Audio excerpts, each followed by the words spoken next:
The moment you stop giving her the attention she's always counted on, the air changes. At first, it feels like a scene from a thriller. You see her shift in ways you were never meant to witness.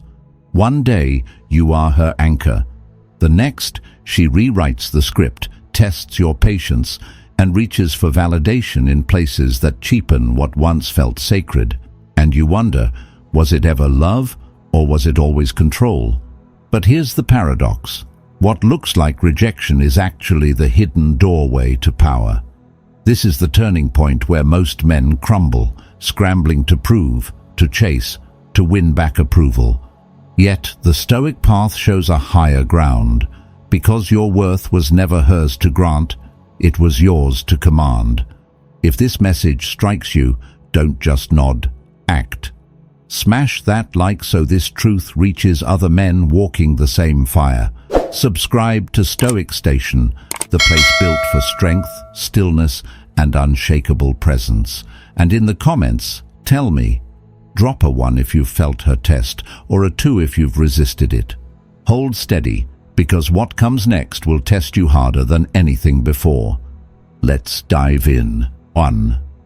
The storm of her tests. Brother, the moment you stop chasing, she feels it before she understands it. Your silence hits harder than anything you could have said, because it rewrites the rhythm she's always counted on. For years she believed she owned the script, that you would always answer, always respond, always be there to reassure her whenever she pulled away. But the day you stop feeding that script is the day the storm begins, and make no mistake, she will test you harder than she ever has before. At first, these tests won't look dangerous. She may withdraw affection just slightly, enough to make you question yourself. She may flirt in front of you, or drop a name of another man into conversation, watching you like a hawk for the smallest crack in your composure. She may start an argument over nothing at all, just to see if you will raise your voice, chase her energy, or fall into defending yourself. And your instincts, the very habits that once defined you, will rise up screaming, prove yourself, fix it, win her back. That's how men get caught. That's how men lose the frame before they even know what frame means. Psychology explains this dance clearly. What she's doing is not about love, it's about ego defense. When the steady flow of your validation dries up, her nervous system registers scarcity. Scarcity breeds panic, and panic breeds tests. It's not affection she's chasing, it's control. She wants to know if she still sets the tempo, if she can still bend your emotions like she used to. And this is where most men fail, because they mistake the storm for an opportunity. They believe if they just prove enough, if they just show their loyalty in that moment, she will soften. But the truth is, every reaction only confirms her power. Every emotional outburst, every frantic reassurance is another thread tying you back into the role of the chaser, the moth circling her flame, burning its wings without ever reaching the light. But there's another path, the Stoic path. When she tests you, you don't fight the test, and you don't collapse under it. You refuse to play. You stand so firmly in your frame that nothing she throws can shake it. This isn't about cold indifference, it's about calm sovereignty. She says, "You've changed." You look her in the eye and answer, steady as a mountain, "Maybe, because I'm focused on what matters now." That response cuts through the noise because it doesn't defend, doesn't chase, doesn't break. It reflects a man who knows where he's going, and that is something no test can counterfeit. And here's the paradox. The less you react, the stronger the storm becomes, at least at first. She will throw more, press harder, search for the crack in your armor. But each time you choose silence over reaction, calm over chaos, you add another stone to the fortress of your self-respect. You stop being predictable, and the moment you stop being predictable is the moment you stop being controllable. She may adapt to the new dynamic and step into your frame, or she may reveal that all she ever wanted was validation, not you. Either way, you win, because your worth is no longer a currency she can spend. Understand this. Tests only have power if you volunteer to take them. Once you stop volunteering, the storm exhausts itself against the walls of your composure. And in that silence, something remarkable happens.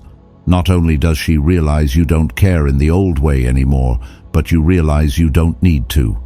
That shift is the beginning of freedom, the beginning of becoming the man she can no longer toy with, and the man you'll finally respect when you look in the mirror. And this is only the first reaction she has when your energy changes, because when the storm quiets down, what follows next cuts even deeper. Her ego takes the first real hit. 2. Her ego takes the first hit. When your attention begins to fade, she doesn't feel heartbreak first. She feels a blow to her ego. For a long time, your steady presence was the fuel she used to confirm her self-image. Every call you answered, every compliment you gave, every time you made her the center of your world, it wasn't just kindness. To her, it was proof. I matter. I'm in control. I can pull his energy anytime I want. That fuel isn't about love. It's about validation. And when that validation is suddenly gone, the first crack isn't in her heart, it's in the mirror she uses to see herself. Here's the trap. Instead of reflecting inward, instead of asking, why did his attention drift, her mind goes into defense mode.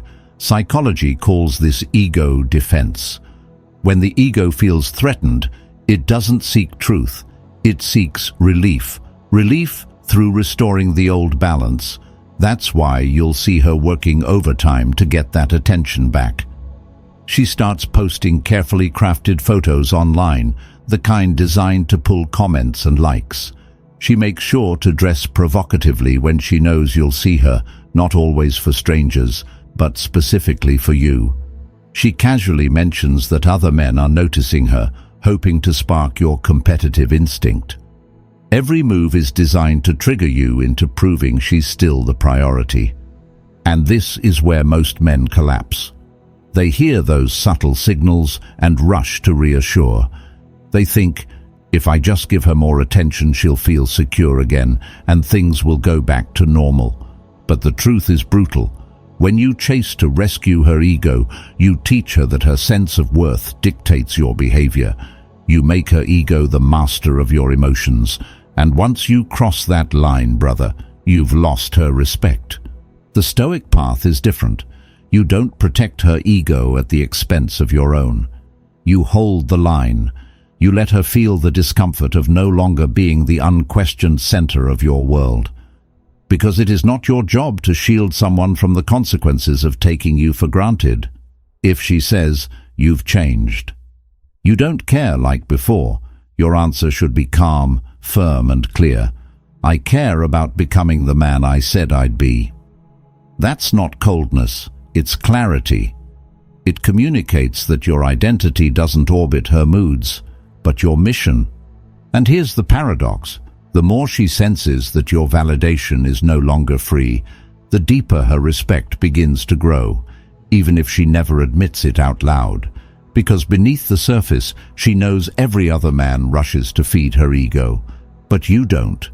And that difference is rare, magnetic, and unshakable. Brother, let her ego take the hit. Don't rush to heal what was never yours to fix. Because when you refuse to bow to her need for constant validation, you prove you are a man who draws worth from within, and that is the first step toward becoming untouchable in her eyes. But the story doesn't stop there. When her ego can't get the relief it craves, she doesn't just sit still, she goes searching. And that's when she starts seeking validation elsewhere. 3. She seeks validation elsewhere. When your attention fades, don't think it goes unnoticed. It doesn't just leave an empty space, it creates a hunger. For her, your steady focus had become oxygen. Every text you sent, every glance you gave, every effort you made was like air feeding the fire of her self-image. And when you suddenly stop, when the supply line shuts down, she doesn't just feel the absence, she panics. Because validation, in today's world, isn't just a bonus. For many women, it's survival fuel. Here's where psychology makes it crystal clear. The brain craves dopamine from attention just as much as it does from sugar or alcohol. Every like, every message, every compliment is a hit. And when you take yours away, her system goes into withdrawal. This isn't heartbreak, it's loss aversion, the fear of losing what she once thought was guaranteed. And that fear drives action. She won't sit quietly and reflect. She'll go searching. At first it's subtle. She posts that photo that looks innocent but is designed to spark comments. She laughs just a little louder around other men, knowing you'll notice. She suddenly becomes too busy for you but finds endless time for everyone else. And then it becomes more obvious. She reaches out to old male friends, the ones she once assured you were like brothers. To her, these are not acts of betrayal. They are attempts to breathe, to fill the gap your silence has created. But here's where men destroy themselves. They see her behavior, feel that sting of jealousy and panic. They think, she's slipping away. I have to fight for her. I have to compete with these men. I have to prove I'm still the one. And in doing so, they step right into the trap.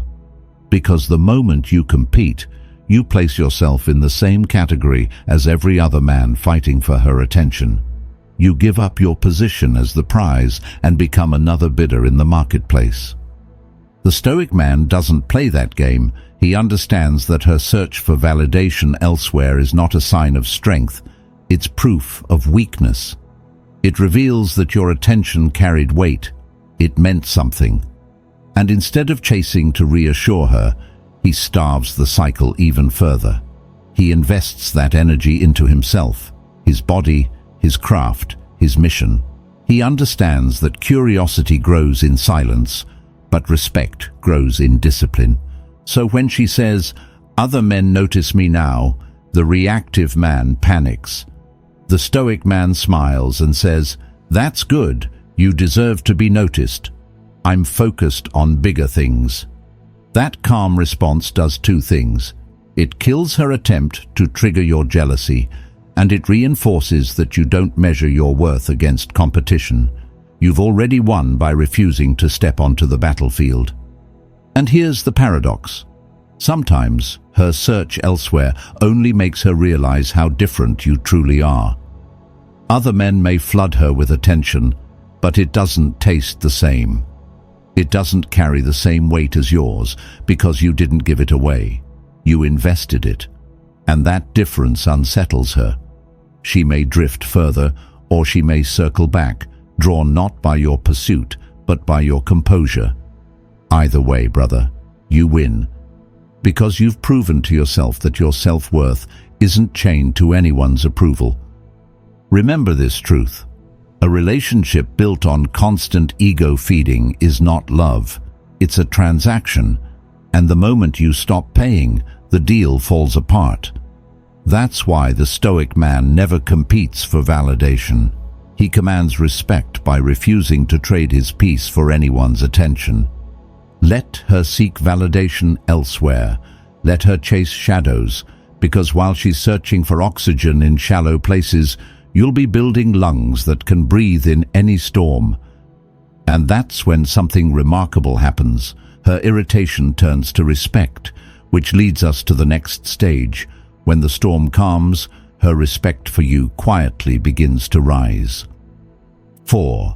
Respect rises in silence. Brother, here's a paradox most men never see. The less you orbit her, the more her respect grows.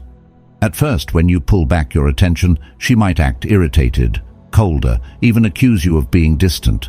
To the untrained eye, this looks like rejection. But beneath the surface, something deeper is happening. The very thing she claims to dislike, the space you've created, is the thing that forces her to see you differently. Why? Because respect is not born from constant approval. Respect is born from boundaries. When you refuse to let her moods dictate your actions, you are showing her a version of manhood she rarely encounters. Most men, the moment they sense her pulling away, panic. They text more, they call more, they explain themselves endlessly. They bend, fold, and compromise until they're unrecognizable. And in doing so, they kill the very respect they hope to earn. But you, when you stop orbiting her emotions and anchor yourself in your mission, you flip the script. Psychology calls this scarcity effect. The less available something is, the more it's valued. By not being constantly accessible, by not selling your attention cheaply, you raise its worth. At first, she may resist this shift because it unsettles her sense of control. But soon, the irritation gives way to respect. Deep down, she knows you cannot be bent so easily. Picture this moment. She snaps, "You don't make me a priority anymore." The average man panics, scrambles to prove otherwise. The Stoic man, calm and steady, replies, "I don't make anyone a priority over my peace." That's not arrogance, that's sovereignty. And brother, sovereignty is rare. It's magnetic.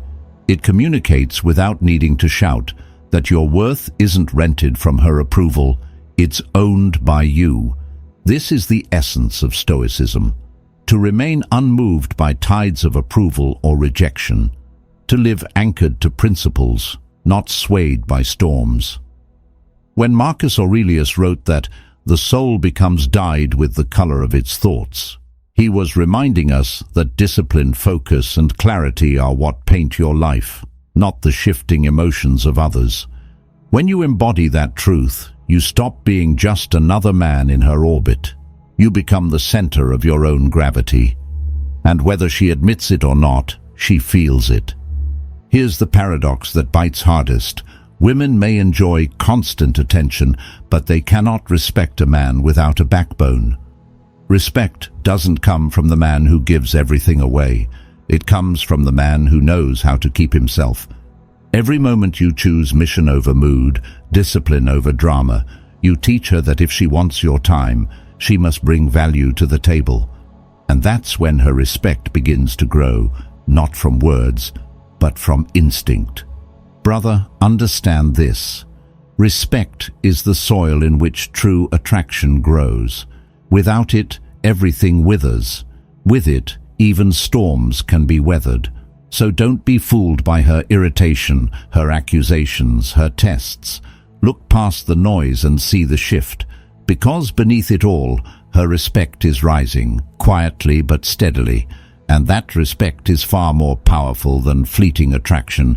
It's the foundation for anything worth having. But here's where it gets dangerous. When she realizes she's losing her place in your mind and her respect grows in silence, she may not sit still. She may rewrite the story itself to protect her ego. And that's when the past suddenly looks very different in her words than it did in reality. 5. The past rewritten. Brother, when she realizes she's no longer the unquestioned center of your life, she doesn't always face that truth directly. Instead, she reaches for one of the oldest defense mechanisms the ego knows. She rewrites the past. This isn't about honesty, it's about control. By reshaping the story, she shields herself from the sting of losing you and keeps the illusion that she was the one holding the power all along.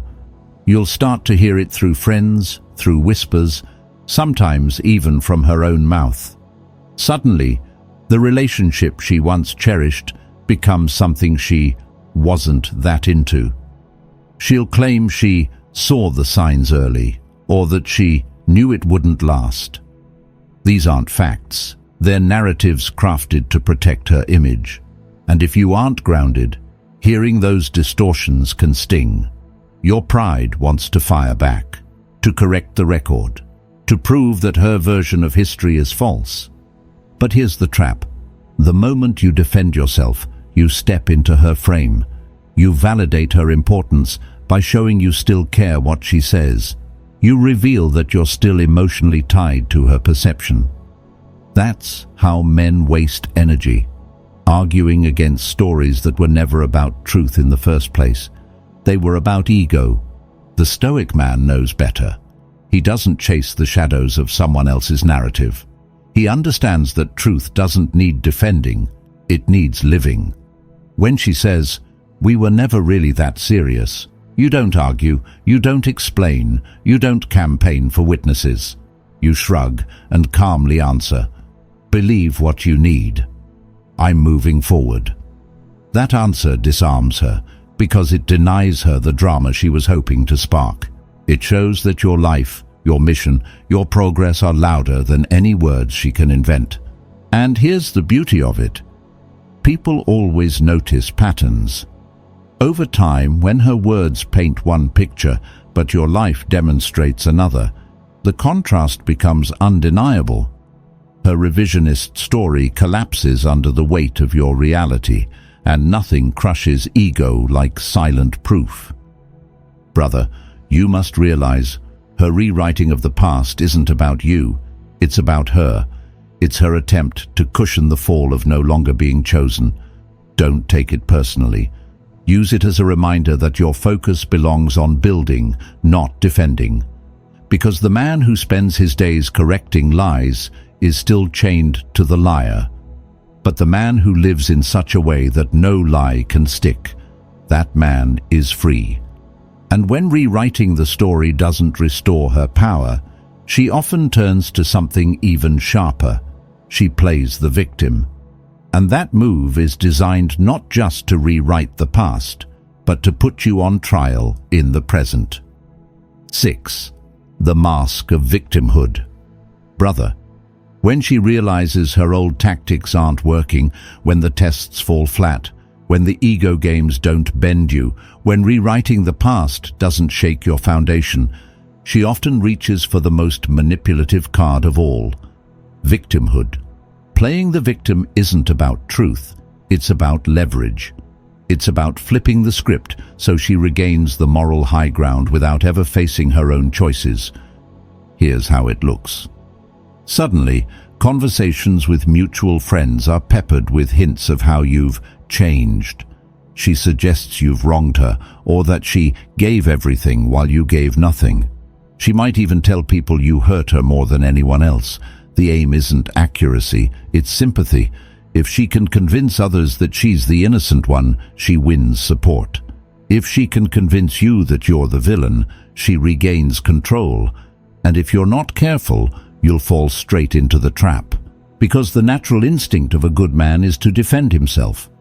When someone paints you as cruel, cold, or careless, every fiber in you wants to prove the truth. You want to show the receipts, explain the context, clear your name. But brother, hear me. That's exactly what she wants. The moment you defend yourself in the court of public opinion, you give her what she couldn't get through tests or ego, your energy. You've now accepted the role she's written for you, the accused, fighting for redemption in a story she controls. Psychology explains this perfectly. Victimhood provides two rewards: sympathy from others and power over the accused. It's ego protection disguised as innocence. By claiming she was wronged, she shields herself from accountability. By pulling you into defense mode, she proves you still care. But the Stoic man doesn't fall for this theater.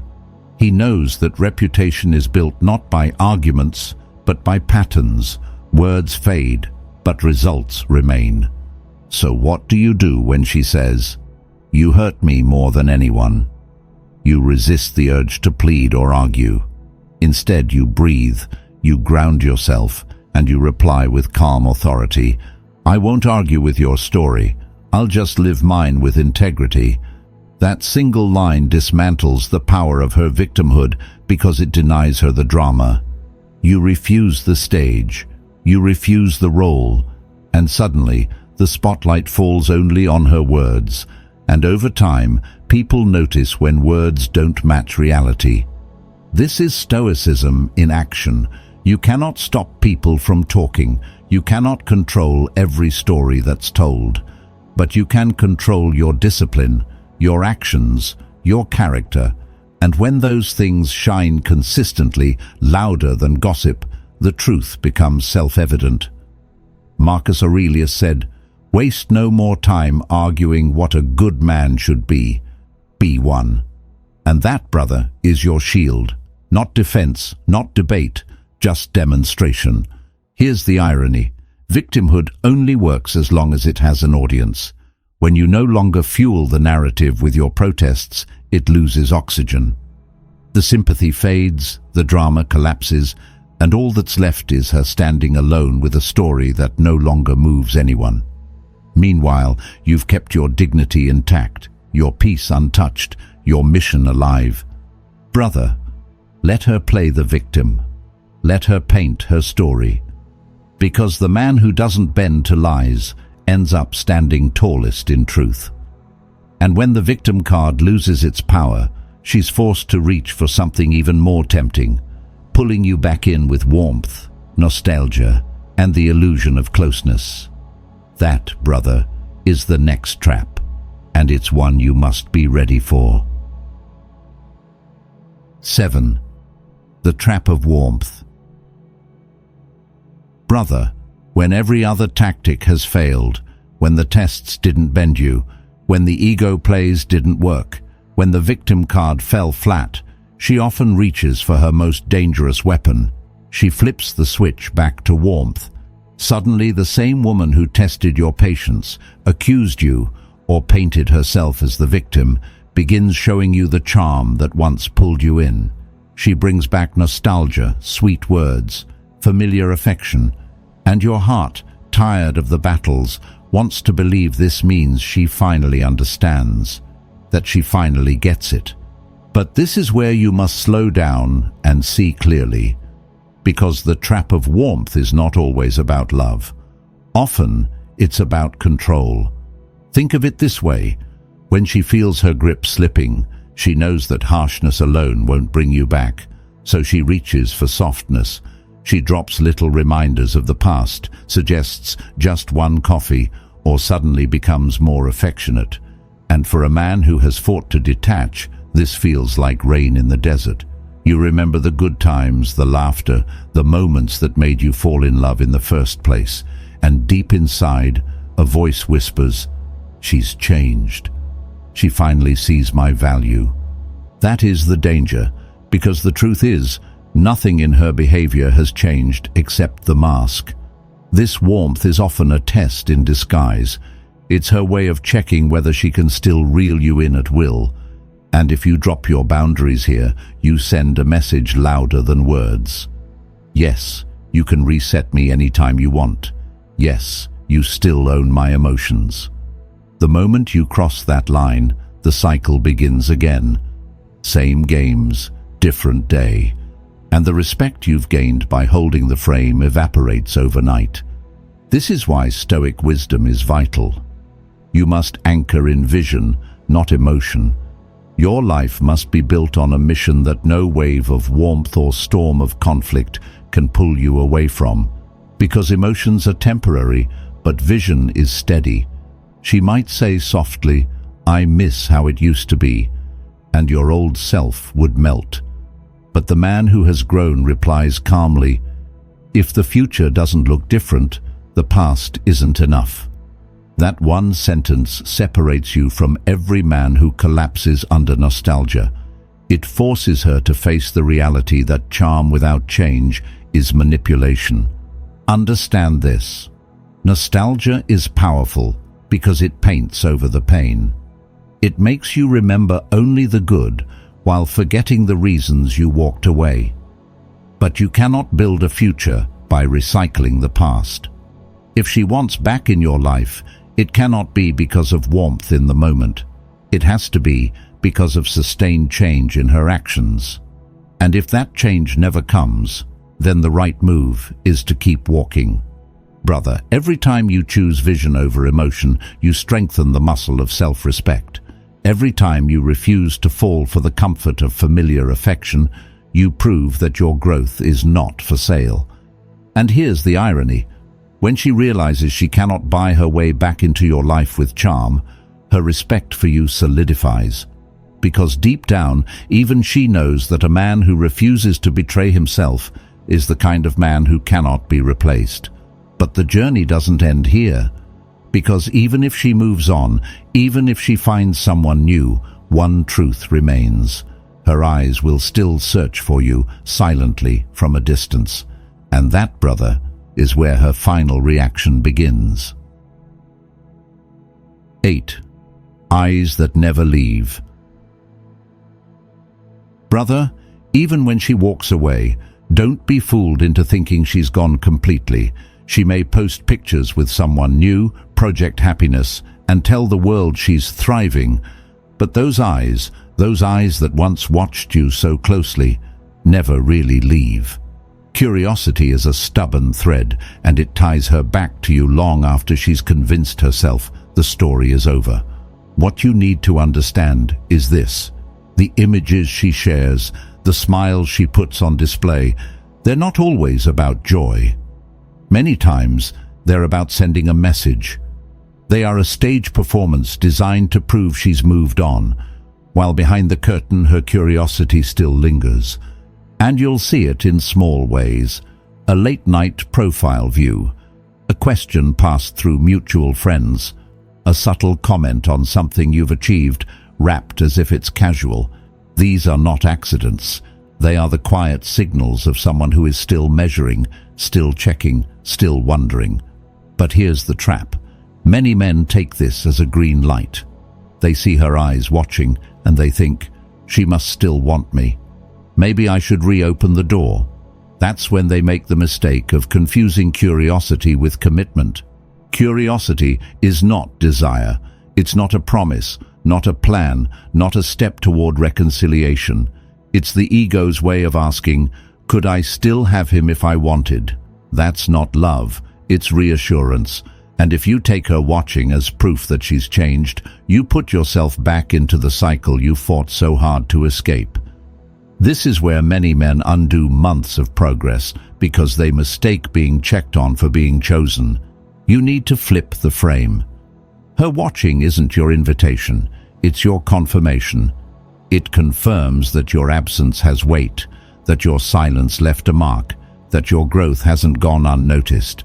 But it doesn't mean you should stop and look back.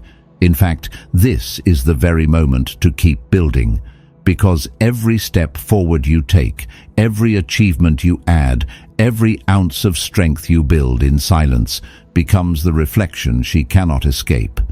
When she asks indirectly, "So, how have you been?" The man still tied to the past gives a long story.